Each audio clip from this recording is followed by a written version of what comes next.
नमस्कार। आपका हमारे YouTube channel M excellent coaching centre में स्वागत है। आज हम लोग कक्षा 10 और 12 के से प्रकाश वाले चैप्टर से महत्वपूर्ण प्रश्न और उत्तर के बारे में अध्ययन करेंगे। खास करके यह कक्षा 10 के लिए बहुत ही ज़्यादा महत्वपूर्ण प्रश्न है। प्रश्न संख्या 1 है, कह रहा है कि निम्न में से कौन सा पदार्थ लेंस बनाने में प्रयुक्त नहीं किया जा सकता है। तो जल में भी लेंस के रूप में प्रयुक्त कर सकते हैं, कांच को भी कर सकते हैं, प्लास्टिक को कर सकते हैं, परंतु मिट्टी का प्रयोग नहीं होगा। इस प्रकार ऑप्शन नंबर डी आपका सही हो जाएगा। प्रश्न संख्या 2 है, एक उत्तल लेंस की क्षमता 1 डायोप्टर है तो उस लेंस की फोकस दूरी क्या होगी। तो पहले तो जान लीजिए, लेंस की क्षमता का मात्रक डायोप्टर होता है और इसे हम लोग P द्वारा प्रदर्शित करते हैं। फार्मूला क्या होता है, P = 1/f। कब होगा, जब यह फोकस दूरी मीटर में होगा, परंतु जब यह फोकस दूरी सेंटीमीटर में होगा तो P = 100 यानी 100/f। तो यहाँ से लेंस का क्षमता का मान 1 दिया है, 1 = 100/f। तो इसका क्रॉस गुणा हो जाएगा तो f बराबर कितना हो जाएगा, f बराबर हो जाएगा 100। f का मान किसके बराबर हो जाएगा, 100 के बराबर हो जाएगा। तो इस प्रकार आपका ऑप्शन नंबर सी इसका सही हो जाएगा।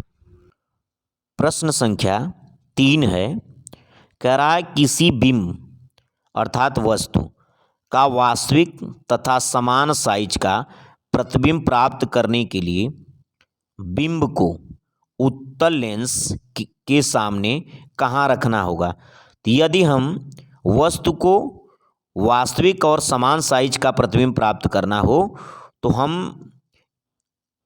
उसकी फोकस दूरी की दोगुनी दूरी पर रखते हैं। इस प्रकार ऑप्शन आपका बी सही हो जाएगा। प्रश्न संख्या 4 है, किसी गोलीय दर्पण तथा उसकी लेंस की फोकस दूरी, दोनों की फोकस दूरियां 15 सेंटीमीटर हैं। दर्पण तथा लेंस संभवतः होगा तो दोनों अवतल लेंस होंगे। प्रश्न संख्या 5 है, प्रकाश के अपवर्तन में कितने नियम होते हैं, यानी प्रकाश के अपवर्तन के कितने नियम होते हैं। तो पहले हम लोग परिभाषा देखेंगे। प्रकाश का परावर्तन, जब प्रकाश किरण को एक माध्यम से दूसरे माध्यम में प्रवेश किया जाता है। ये आपका माध्यम 1 हो गया, ये आपका माध्यम 2 हो गया। जब एक माध्यम से दूसरे माध्यम में प्रवेश करते हैं तो प्रकाश किरण सीधे न जा करके वह मुड़ जाती हैं। प्रकाश की इस घटना को प्रकाश का अपवर्तन कहते हैं। प्रकाश के अपवर्तन के 2 नियम होते हैं। पहला, आपतित किरण, अपवर्तित किरण तथा अभिलंब तीनों एक ही तल में होते हैं। दूसरा नियम होता है, आपतन कोण सदैव परावर्तन कोण के बराबर होते हैं। आपतन कोण की ज्या सदैव परावर्तन कोण की ज्या के बराबर होता है, यानी sin I बराबर हो जाएगा आपका sin R के। हमारा मेन क्वेश्चन था, तो इस प्रकार हमको 2 नियम बने, तो ऑप्शन आपका बी सही हो जाएगा। क्वेश्चन नंबर 6 है, प्रकाश के परावर्तन के नियम। प्रकाश का परावर्तन क्या होता है, जब प्रकाश की किरण किसी चिकने या पालिशदार तल पर आके टकराती है, टकराने के पश्चात पुनः उसी माध्यम में वापस लौट जाती है। प्रकाश की इस घटना को प्रकाश का परावर्तन कहते हैं। प्रकाश के परावर्तन के 2 नियम होते हैं, आपतित किरण, परावर्तित किरण और अभिलंब तीनों एक ही प्लेन पर होते हैं। दूसरा, आपतन कोण I सदैव परावर्तन कोण R के बराबर होता है, यानी कोण I बराबर कोण R के। इस प्रकार प्रकाश के परावर्तन के दो नियम होते हैं। अब हम लोग देखेंगे प्रश्न संख्या 7। कह रहा है कि सरल सूक्ष्मदर्शी में किसका उपयोग किया जाता है? तो सरल सूक्ष्मदर्शी में उत्तल लेंस का प्रयोग करते हैं। किसी माध्यम के अपवर्तनांक का मान होता है, तो ये आपका ऑप्शन हो जाएगा ए सही, यानी साइन आई बटे साइन आर। यही क्या है, स्नेल का भी नियम कहलाता है। स्नेल का नियम क्या होता है? साइन आई बटे साइन आर। प्रश्न संख्या 9 है, एक उत्तल लेंस होता है। कह रहा है कि सभी जगह समान मोटाई का, बीच की अपेक्षा किनारों पर मोटा। सी है आपका किनारों की अपेक्षा बीच में मोटा। डी ऑप्शन आपका इसमें से कोई नहीं है, तो ऑप्शन आपका सी सही हो जाएगा। किनारों की अपेक्षा बीच में मोटे होते हैं, क्योंकि उत्तल लेंस जो होता है उसकी आकृति इस प्रकार होती है, यानी बीच में क्या होता है, बीच में मोटे होते हैं तथा दोनों किनारों पर क्या होते हैं, पतले होते हैं, जिसे हम लोग उत्तल लेंस बोलते हैं। प्रश्न संख्या 10 है, अवतल लेंस की आवर्धन यम बराबर होता है। आवर्धन क्षमता यम बराबर होता है वस्तु की दूरी भी, प्रतिबिंब की दूरी भी बटे वस्तु की दूरी यू बराबर क्या होता है, आवर्धन क्षमता एम का।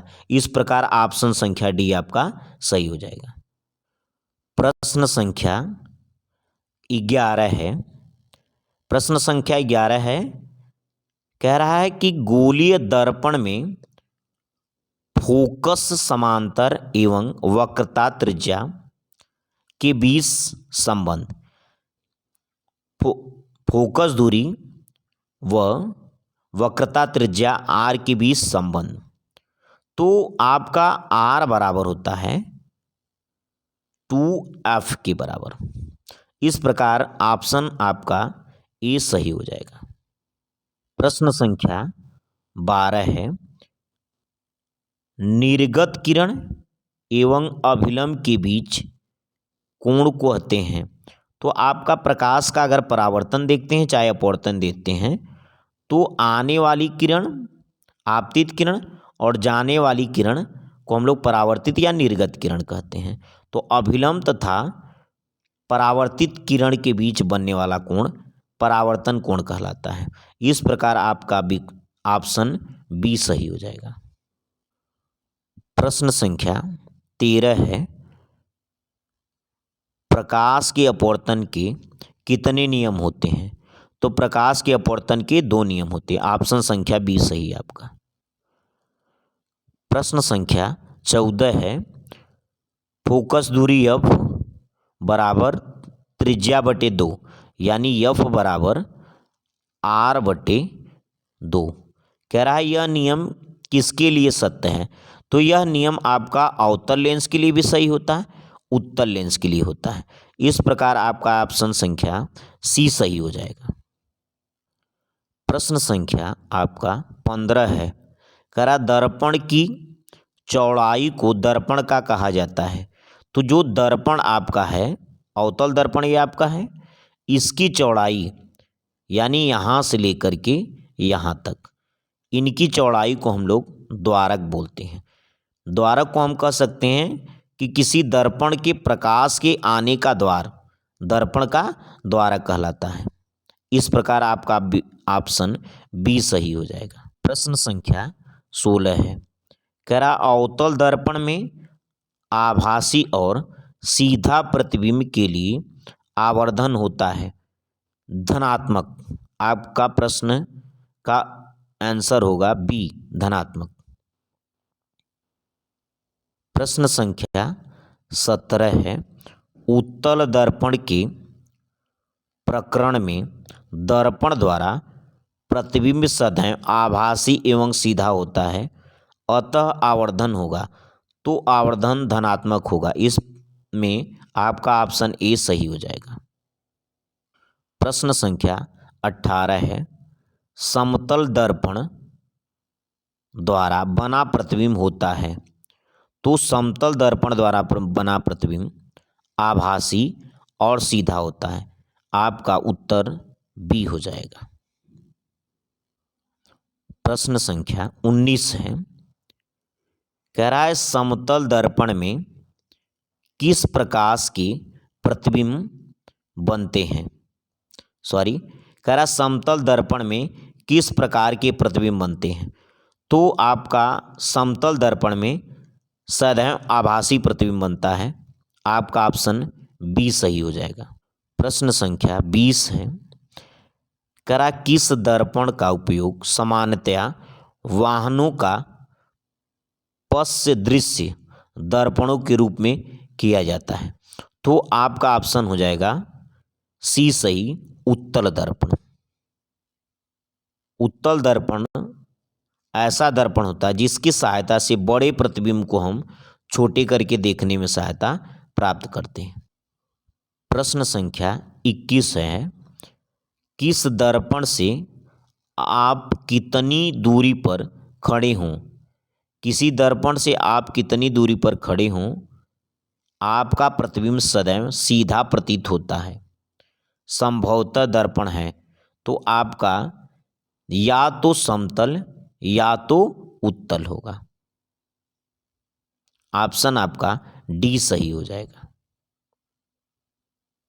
प्रश्न संख्या 23 है, करा दाढ़ी बनाने के लिए उपयुक्त गोलीय दर्पण में सीधा प्रतिबिंब प्राप्त करने के लिए चेहरे को रखना चाहिए।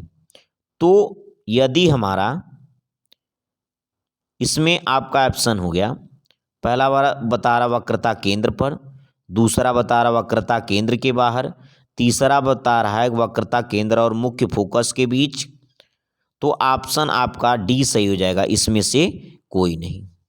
प्रश्न संख्या 25 है, कह रहा वास्तविक प्रतिबिंब की प्रकृति कैसी होती है। तो वास्तविक प्रतिबिंब की प्रकृति जो होती है वह उल्टा होती है। आपका ऑप्शन बी सही हो जाएगा। प्रश्न संख्या 26 है, कह रहा है कि दाढ़ी बनाने में किस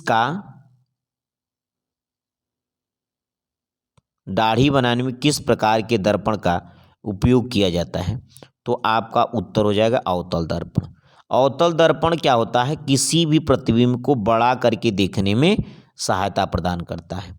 आँख, नाक, गले आदि के ऑपरेशन में भी हम लोग अवतल दर्पण का प्रयोग करते हैं।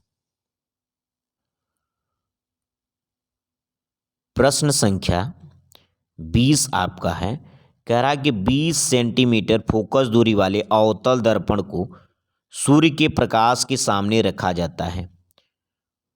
प्रधान अक्ष पर एक खास बिंदु पर कागज का एक कतरन जल उठता है। इस बिंदु की दूरी दर्पण से क्या होगी। यह आप लोग सवाल स्वयं लगाइए और कमेंट बॉक्स में आंसर भेजिए।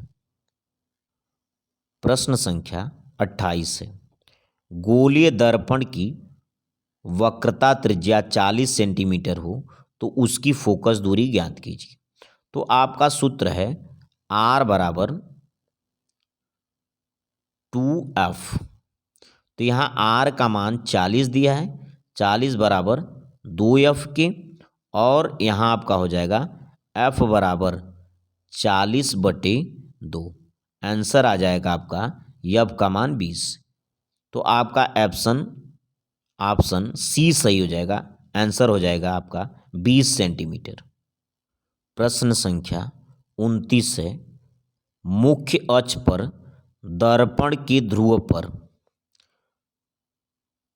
अभिलंब है। आपका ऑप्शन ए सही हो जाएगा। प्रश्न संख्या 30 है, एक अवतल दर्पण में वस्तु की स्थिति ध्रुव और फोकस के बीच है तो उसका प्रतिबिंब